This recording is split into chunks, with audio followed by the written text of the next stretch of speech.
행운은 뭐 플러스 뭐다? 준비 플러스 기회다. 안녕하세요. 오늘의 책 소개를 맡은 신사챕터스 모임장 시아입니다. 오늘은 나는 오늘도 행운을 준비한다 라는 책입니다. 재밌겠죠? 이 책은 완전히 미신적인 내용을 다루는 책이 아니에요. 그래서 좀 더 자신 있게 말씀드릴 수 있을 것 같고, 소제목은 일과 사랑, 삶을 변화시키는 행운의 과학이라고 되어 있습니다. 저자는 제니스 캐플런 그리고 바나비 마시라는 분인데요. 한 분은 잡지 편집자이자 작가로 성공하신 분이고, 한 분은 코넬 대학을 최우등 졸업한 뒤에 대기업에 여러 도움을 주셨다고 해요. 대단한 분이에요, 둘 다. 바나비 씨는 특히 프린스턴 고등연구소라는 오펜하이머와 같은 유수한 아인슈타인 같은 그런 과학자들이 연구를 했던 곳에서 연구를 진행하고 계시는 분이라고 합니다. 그래서 대단한 분들이 쓴 책이다라는 거고, 또 이것이 무슨 사례로만 엮은 행운은 이럴 때 왔어요 라는 그런 좀 많이 비과학적인 내용에 치중된 게 아니라 실제로 연구를 해봤다라는 틀이 있다는 거를 알아주시면 저자 소개는 끝날 것 같습니다. 그러면 시작을 할게요. 요거는 초판 1세 발행이 2020년인 책이고요. 첫 번째에 나와 있는 이게 많은 말을 해주는 것 같은데, 우리는 행운을 얻고자 할 때 삶의 많은 역할을 하게 될 것이다. 애덤 그랜트가 말한 명언이 있네요. 그래서 저는 좀 그냥 지나칠 수도 있는데, 책의 맨 처음이나 맨 끝에 있는 글귀는 뭔가 책 전반을 꿰뚫는 메시지일 수도 있다고 생각해서 조금 오래 곱씹어보는 편입니다. 그래서 여러분도 한 번쯤 행운을 내가 얻고자 하고 있는가 생각해 보시면 좋을 것 같고요. 책의 전반적인 내용을 한 줄로 수식을 요약하자면, 행운은 뭐 플러스 뭐다? 준비 플러스 기회다 라고 책에 나와 있습니다. 여러분들도 이 메시지를 기억을 해주시면 이 책에서 말하고자 하는 게 뭔지, 그러면은 캐시의 사례를 이제 말씀을 드려볼게요. 행운을 잡으려면 그 장소에 가야 된다라는 얘기를 이 책에서는 꽤 많이 하는데, 이 저자분도 LA에 있는 어떤 카페에 갔는데 거기서 빨간 머리의 캐시라는 여자를 만난 거예요. 그 캐시가 한 말이 행운이 찾아올 기회를 스스로 만들어야 한다라고 얘기를 했다는 거죠. 그래서 칵테일을 만드는 그 캐시랑 얘기를 하면서 들어보니까 제가 여기서 이제 캐시를 굉장히 멋있게 본 게, 캐시는 배우가 되고 싶은 사람인데 왜 LA 카페에서 일을 하고 있냐면, 배우가 되고 싶으니까 일단 LA에 가야 되는 거예요. 캐시는 최근에 대학 졸업 후 할리우드 입성을 목표로 서쪽 지역에서 낡은 기아차로 2,000마일을 달려 이곳에 왔다는 말을 해주었다 라고 적혀 있어요. 그래서 자신이 스타가 되기 위해서, 배우로서 데뷔를 하기 위해서는 그 관련된 장소로 가야겠다라는 걸 실천에 옮긴 거죠. 그래서 되게 멋있죠. 그러면서 이 사람이 얘기한 게, 그저 속으로 해리슨 포드만 되뇌고 있어요. 해리슨 포드 이렇게 제니 이런 것처럼. 그래서 왜 그러냐 했더니, 저자가 설명해 주기를, 행운의 사나이 해리슨 포드 배우가 초기 시절, 이 사람은 일단 인디아나 존스로 성공을 한 사람인데 로스앤젤레스에 처음 도착을 했는데 연기로 주목을 못 받은 거예요. 그러니까 목수 일을 시작을 했는데, 그러다가 목수로서 일을 하는데 젊은 신인 감독이 자기 집에 이제 수납장을 놔야 되는데 제작을 요청을 해리슨 포드한테 한 거죠. 그래서 해리슨 포드가 이걸 계기로 친해졌고, 그래서 이 감독이 자신이 촬영하는 저예산 단편 영화에 역할을 준 거예요. 그러면서 근데 이 영화가 또 마침 영화사에서 거절을 당했던 영화인데 예상치 못한 흥행을 이룬 거예요. 그게 인디아나 존스인 거예요.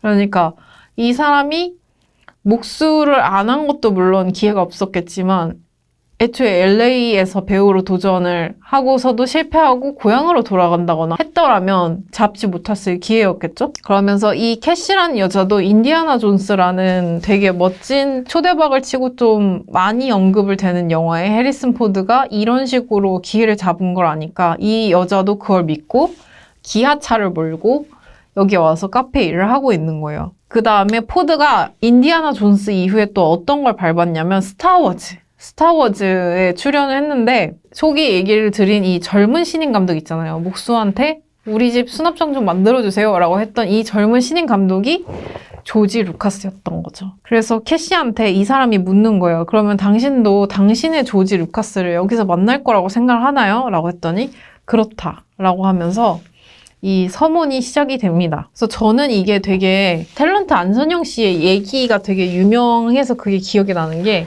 결혼을 괜찮은 남자랑 하고 싶으면 집에서 좋은 남자가 백마 타고 와주길 바라지 말고 그 사람들이 있을 만한 데를 가야 된다 이런 얘기를 했던 적 있어요. 저는 이 얘기를 분명히 전에도 해드린 것 같은데 그래서 그 행동이 이 책과도 닿아 있는 게 어떤 방식이냐면 집에만 있거나 뭐 소개팅을 통해서 이렇게 랜덤하게 하는 그런 게 아니라 막 삼성역, 설릉역 이렇게 직장인들 되게 붐비고 좀 대기업 직원들이 다닐 만한 그런 업무지구 있잖아요. 거기 뒤에 있는 이자카야 이런 데 가서 밤에 사원증 걸고 술 먹는 사람들 사이에라도 있으려는 노력을 해야 그 사람들을 우연이라도 만날 수 있고 행운을 질 수 있다라는 식으로 얘기를 했어요. 이 책을 읽으면서 그게 생각이 난 거죠. 행운을 얻으려면 그 장소에 가 있어야 되고 그래서 기회가 주어졌을 때 그거를 준비된 사람으로서 잡으면 그걸 행운이라고 할 수 있기 때문에 안선영 씨가 그런 얘기를 한 거구나. 그리고 굉장히 합리적인 얘기잖아요. 그리고 제가 하나 더 말씀을 드리고 싶었던 게 저희가 행운, 불행, 뭐 행불행을 얘기할 때 되게 랜덤 확률으로만 생각을 하는데 노력의 차원에서 이 글귀를 전해드리고 싶었어요. 미국 시인인 에밀리 디킨슨이 이런 시 구절이 있대요. 행운은 우연이 아닌 노고의 결과요. 운명의 값진 미소는 노력으로 얻는 것이니. 라는 이 시구를 저자는 굉장히 마음에 들어 한다고 합니다. 그러면서 캐시랑 헤어질 때 이 저자는 캐시가 제가 그 행운의 주인공이 되는 방법에 대해서 조언해 줄 수 있나요? 라고 했더니 꼭 될 겁니다. 라고 하면서 이렇게 두툼한 팁을 주고 나왔다고 하더라고요. 그러면서 이제 이 책을 쓰게 된 계기는 바나비라는 친구한테 이거와 관련해서 우리가 한번 조사를 해보자 이렇게 시작이 된 거죠. 저는 이 말이 되게 마음에 들었거든요. 저희는 망상활성계라 그래서 저희의 무의식이나 의식에 프로그램된 필터에 걸러지는 정보만 우리가 취득을 해요. 그러니까 저희 생각 밖에 있는 정보들은 저희 뇌가 인지를 했어도 저희 의식으로 넣지 않는다는 거죠. 예를 들면 뭐 눈을 감았다가 빨간색을 생각하고 눈을 딱 뜨면은 그 눈이 자동으로 제가 의식을 주고 있지 않았어도 그 물체를 바로 찾아낼 수 있는 그런 능력을 확인하실 수 있거든요. 그러면서 저는 그거랑 닿아 있는 게 이 문구라고 생각하는데 행운을 얻고자 어떻게 얻고자 할 수 있는가라고 하는 사람한테는 이 글을 말씀을 드리고 싶어요. 기회는 우리 도처에 널려 있기 때문에 그것을 보는 법을 배워야만 해요. 스스로 운 좋은 사람이 되는 방법은 누구에게나 존재하거든요. 라는 말을 해주거든요.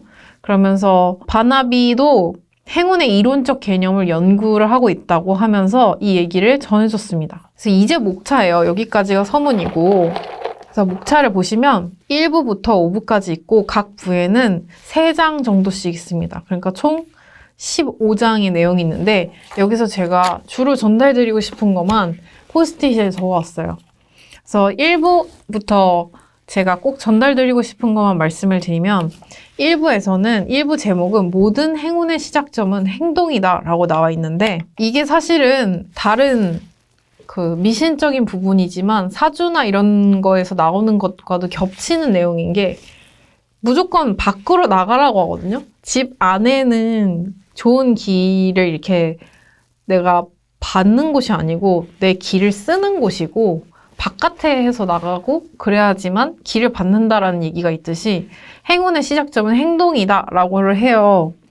그래서 저는 여기서 얘기하고 싶었던 게 1장의 모든 성공은 준비에서 시작된다 라고 되어 있어요. 그래서 저희가 누가 럭키하다 하면은 살짝 씁쓸하거나 나는 왜? 라는 생각을 할 수 있잖아요. 예를 들면 최근에 라라 민수 커플이 그 임신을 2년을 준비를 하셨다가 결국에 되셨는데 그 성공한 기사를 할 때 마지막에 이런 문구가 있었어요.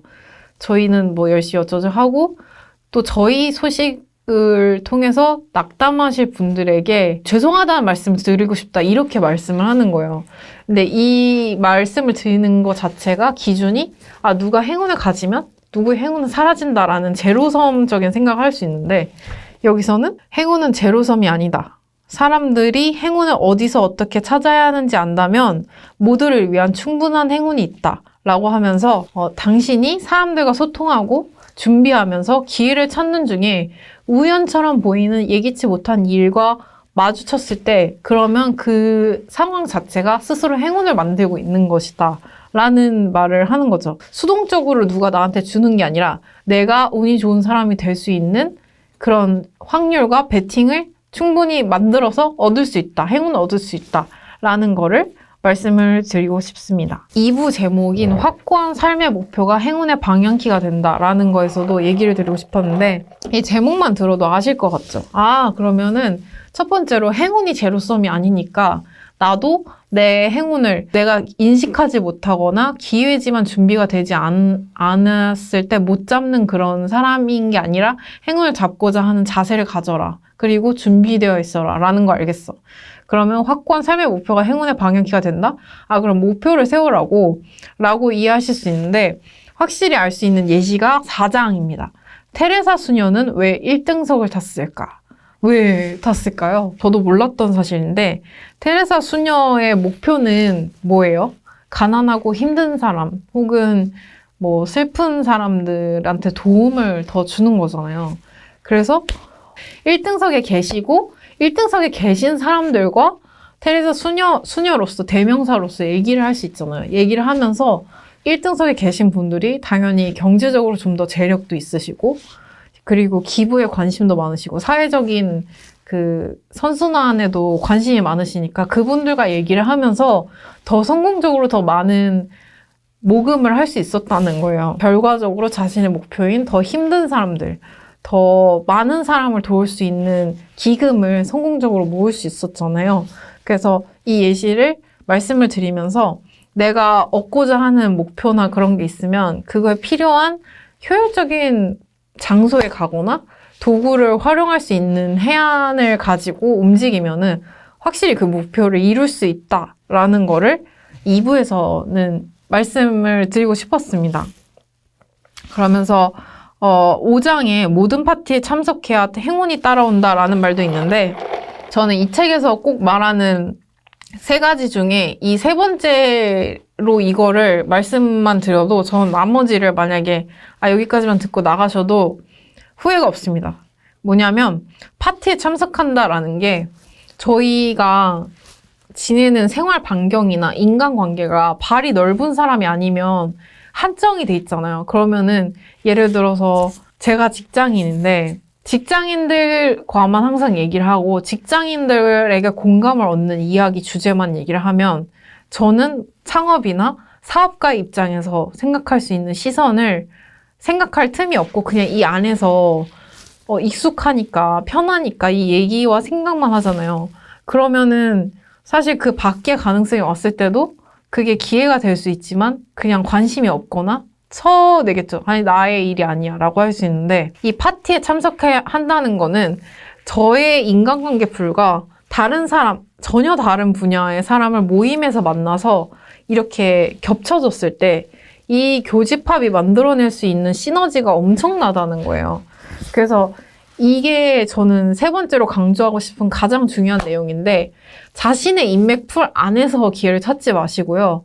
전혀 다른 분야에서 일하고 있는 사람이나 다른 생각을 많이 하는 사람들의 그 풀에 자기를 노출시키셔서 혹은 그 연결점이 되는 사람과 친해지셔서 그 가능성, 예를 들어서 9 곱하기, 나만 있었으면 9가지의 생각밖에 할 수 없는데 다른 5명, 9명의 사람들을 만나면 9 곱하기 9가 될 수 있잖아요. 그래서 그 기회 확률을 되게 높이신 다음에 자신이 원하는 기회를 얻을 수 있는 행운을 잡으시라는 거죠. 그래서 저는 이게 정말 이거 하나만 말해도 이 책을 통해서 제가 전달하고 싶은 거는 다 말했다라고 할 정도로 꼭꼭 강조를 하고 싶었습니다. 저희가 행운이라는 거에 끌리는 이유는, 좋아하는 이유는 저희가 돈이라는 걸 생각하면 그거를 그걸로 내가 할 수 있는 좋은 것들이 생각나니까 그렇잖아요. 근데 마찬가지로 불행이 반대로 꼭 안 좋은 게 아니고 그 불행한 게 행운일 수도 있다라는 거예요. 예를 들면 뭐 내가 남자친구가 착한 사람인 줄 알았는데 바람 폈어. 그러면은 어떻게 막 너무 슬프고 너무 불행하고 그런 것 같지만 그 정말 좋게 생각하면은 내가 얘를 모르고 갔으면은 되게 더 안 좋았을 뻔했네 하면 행운이잖아요. 그러면은 저는 시간이 타이트한 관계로 오늘 소개시켜드린 나는 오늘도 행운을 준비한다 마무리를 해보겠습니다. 그러면 오늘도 유익하셨다 하면은 꼭 실천해 보시고 좋아요, 구독 부탁드리겠습니다. 안녕!